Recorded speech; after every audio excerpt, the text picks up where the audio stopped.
Alô, amigos e amigas, esse é o programa Cidadania, que continua ouvindo diferentes setores da sociedade sobre a expectativa que mantém em relação ao novo ano legislativo que agora se inicia, inclusive com mudança nas mesas do Senado e da Câmara. Para saber agora o que pensa o mundo do trabalho, os sindicatos, os trabalhadores sobre a pauta específica do interesse dos trabalhadores, nós vamos ouvir aqui hoje um especialista nessa matéria. É o Dr. Antônio Augusto de Queiroz, que é o analista político do DIAP. DIAP é Departamento Intersindical de Assessoria Parlamentar, com 30 anos a completar brevemente de trabalhos prestados à classe trabalhadora. Muito obrigado pela presença aqui. Eu que agradeço.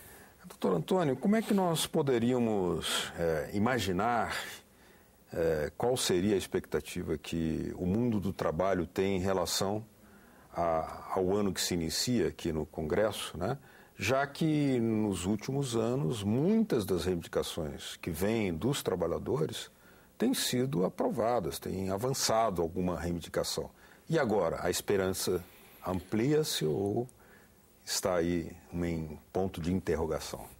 Está mais para um ponto de interrogação.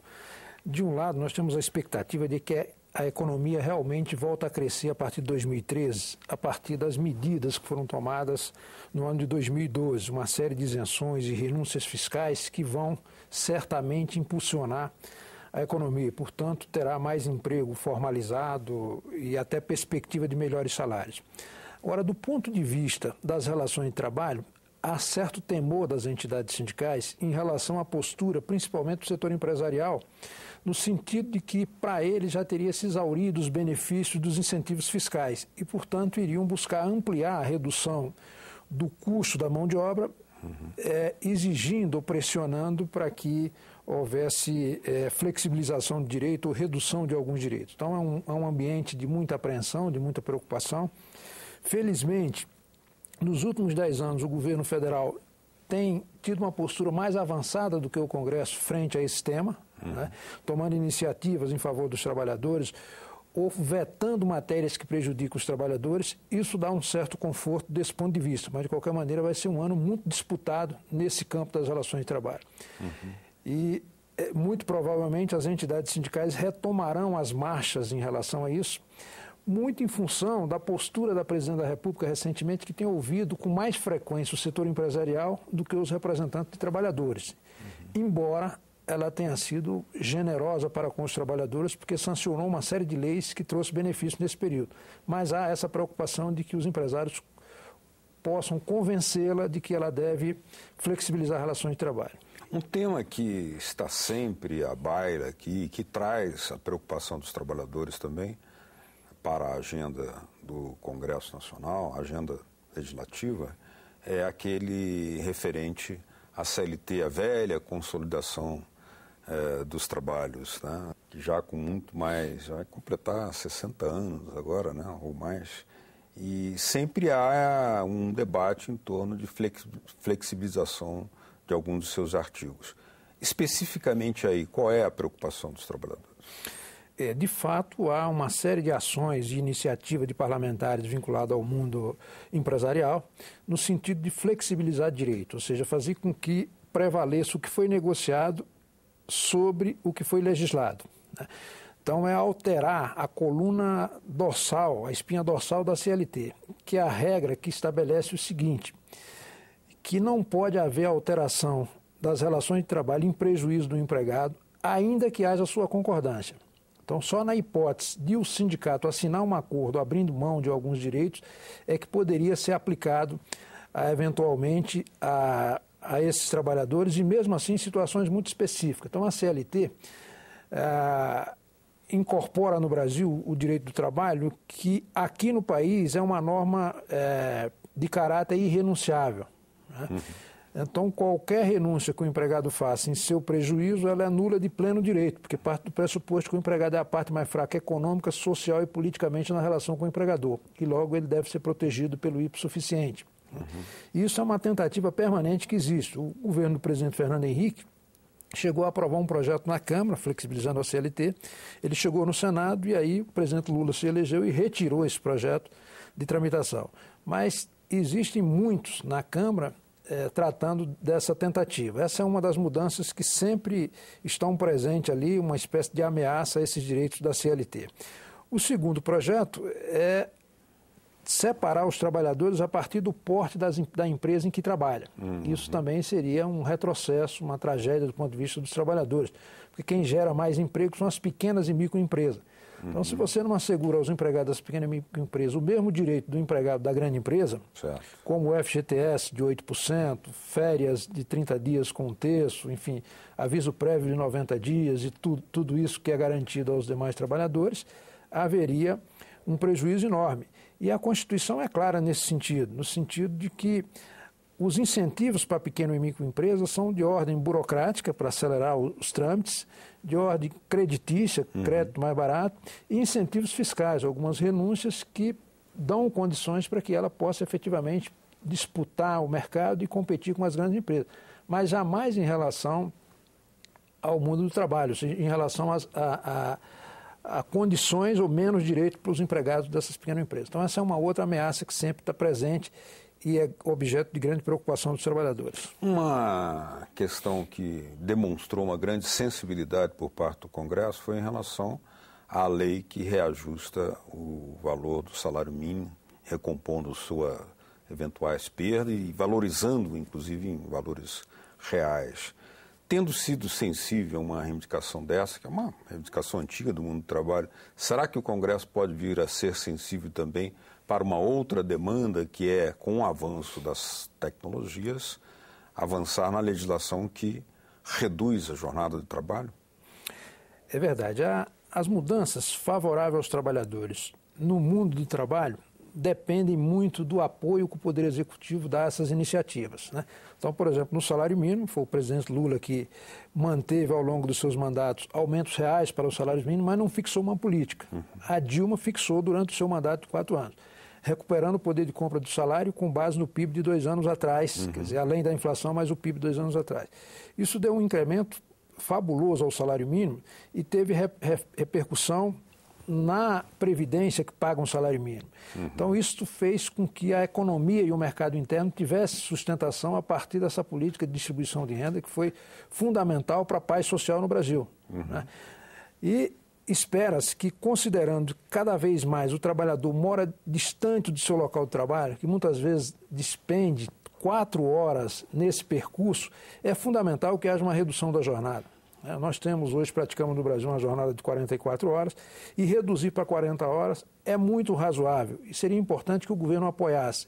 Isso não vai inviabilizar as empresas e vai, pelo contrário, favorecê-las na medida em que o trabalhador terá menos acidente, ficará menos cansado e, portanto, terá condições de produzir mais. Nós já tivemos na Constituinte uma redução de 4 horas, eram 48 horas, se mudou para 44, num ambiente de crise econômica e, mesmo assim, não houve aquela tragédia que se prenuncia com a redução da jornada, que as empresas se inviabilizariam, tal, etc. Isso é um discurso que é muito presente. Tal.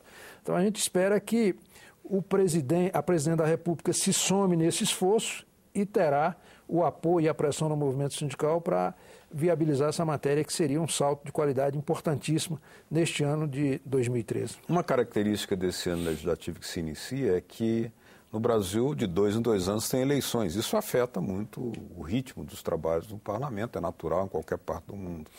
Mas nesse ano há também a coincidência não havendo eleições, há a troca das mesas.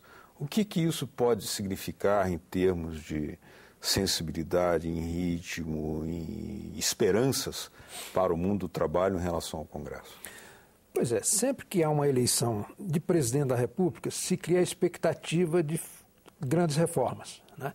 Essa expectativa se renova no meio do mandato do presidente da República, quando se renovam as mesas diretoras da Câmara e do Senado, em que se debate essa pauta do que é importante votar no parlamento, que ficou represado do ano anterior, etc. Então, tem perspectivas, este ano que não há eleição municipal à frente, de que alguns temas que ficaram pendentes, que não foram possíveis de viabilizar, especialmente no primeiro ano da legislatura, que agora retomem. Por exemplo, reforma política, né? É um tema que pode ganhar impulso nesse momento. Agora, o que é curioso, fazendo só um comentário específico sobre a questão da reforma política, é o seguinte: o que há quase que um consenso na sociedade para mudar não se muda porque a exigência de quórum para modificar é muito elevada. Você tem que alterar a Constituição, que é o caso do fim das coligações nas eleições proporcionais. E o que seria fácil, do ponto de vista de número de votos necessário, que exige apenas uma lei ordinária, que é o caso do financiamento público de campanha, ou mesmo do fechamento da lista por partido, isto exige maioria simples, seria fácil, mas o grau de polêmica é tal que nenhuma força política reúne voto suficiente para aprovar. De qualquer maneira, é um ambiente que, em função desse episódio recente do julgamento do Supremo, dá uma pressão maior em relação a esse tema, e eu acho que pode voltar à agenda. Acho que também virão para a pauta, certamente, temas que já foram debatidos em outras oportunidades, como, por exemplo, a regulamentação do uso da medida provisória. O parlamento reclama muito que o governo usa abusivamente. E sempre que há eleição para a renovação da Câmara e do Senado, esse tema vem à pauta. Então, ele pode ganhar um impulso de restringir o emprego, o uso da medida provisória. Também o orçamento impositivo é um tema que sempre está presente. Agora, quando se fala em orçamento impositivo, está se falando, cá entre nós, cá entre nós, milhões de telespectadores. Quando se fala em orçamento impositivo, está se falando, na verdade, executar efetivamente as emendas dos parlamentares, né, que ficam como um instrumento de barganha do governo que só libera na hora da votação importante, etc. Tal. E pode também entrar para essa pauta, por decisão do Supremo, uma metodologia, uma forma, um rito de votação de vetos, né, que começou a já haver pressão do Judiciário em relação a isso.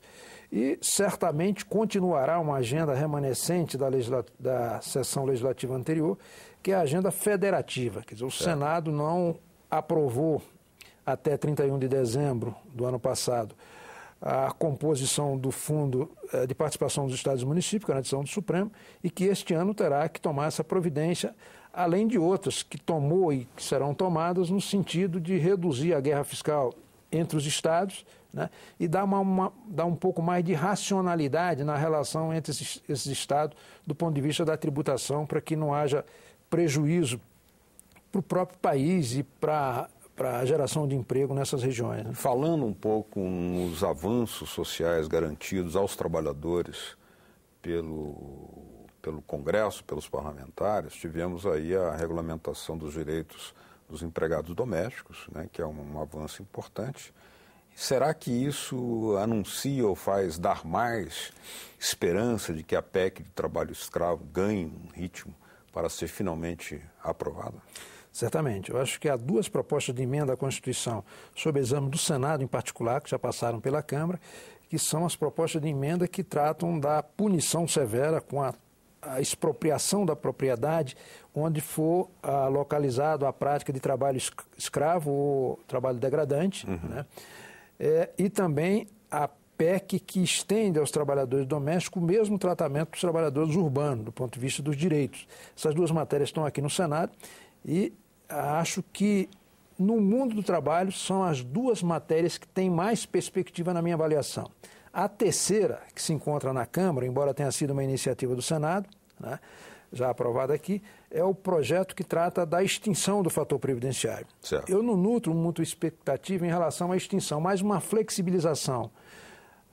Como seria como isso? A adoção, por exemplo, da chamada Fórmula 95, que foi adotado na PEC paralela dos servidores públicos, para estabelecer o seguinte: o fator previdenciário é uma fórmula que considera, na hora do cálculo, a expectativa de sobrevida do trabalhador, sua idade e seu salário durante esse período, né, e o tempo de contribuição.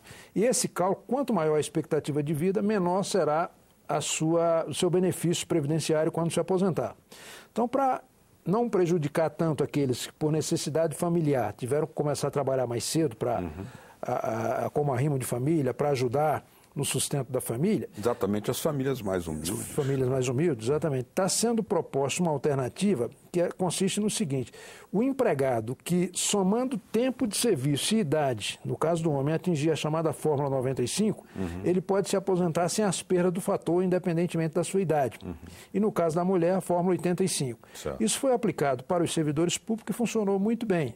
Então, acho que pode ser aplicado, favorecerá milhões de trabalhadores do setor privado e não inviabiliza a Previdência. Então, são medidas que, na minha avaliação, podem e tem reais chances, porque são absolutamente razoáveis do ponto de vista do impacto que pode trazer, não inviabiliza nem empregadores, nem governo, e traz um benefício social da maior importância e do maior significado. Também não é especificamente dos trabalhadores, mas é um tema que alcança em boa medida a maioria dos trabalhadores, que é aquele que pode resultar no fortalecimento da educação pública, que é o Plano Nacional de Educação, que é um projeto que está para definir ou não a ampliação, né, do financiamento para 10% do PIB. Qual é a expectativa que o DIAP tem em torno desse projeto?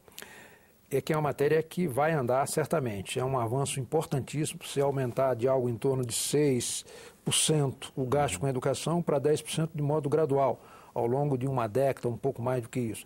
Isso vai ser muito importante porque o Brasil, nos últimos 10 anos, corrigiu algumas injustiças com políticas afirmativas, ou seja, você pegou algum segmento que era completamente excluído e deu a esse segmento condições de virar cidadão, ainda que do ponto de vista do consumo.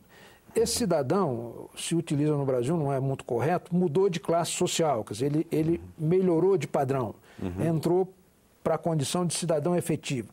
E no momento em que ele entra para essa condição, se não tiver educação pública de qualidade e saúde de qualidade, ele vai tentar ir para a escola privada e para o plano de saúde e não terá meios para se manter nessa condição e voltará à condição anterior.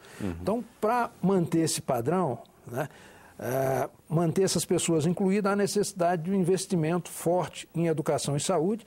No caso da saúde, já foi regulamentada a emenda 29, que aumentou um pouco o gasto com saúde, tende a aumentar mais, e com a educação isso está aqui no Senado, já foi aprovado na Câmara, e a nossa expectativa é que em 2013 essa matéria será aprovada, inclusive com menos resistência do governo federal, que num primeiro momento resistiu, mas já está de acordo com esse calendário de implementar gradualmente. Será um avanço significativo, que é pela educação que se forma uma mão de obra de qualidade. Não tem nenhum país que saiu da condição do país subdesenvolvido para país desenvolvido que não tenha investido fortemente em educação. Muito bem, nós estamos chegando aqui ao final do nosso programa Cidadania. Eu queria agradecer a presença do Antônio Augusto de Queiroz, que é o analista político do DIAP.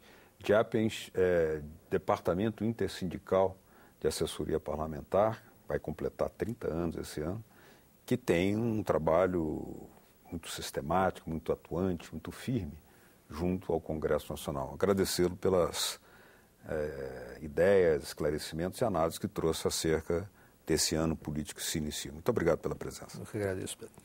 A vocês de casa que nos acompanham, muito obrigado também pela sua audiência. E se quiserem baixar esse ou outros programas da TV Senado, olha aí na telinha uma forma de fazê-lo. www.senado.leg.br/TV. Obrigado mesmo pela sua audiência. Até o próximo Cidadania. Tchau.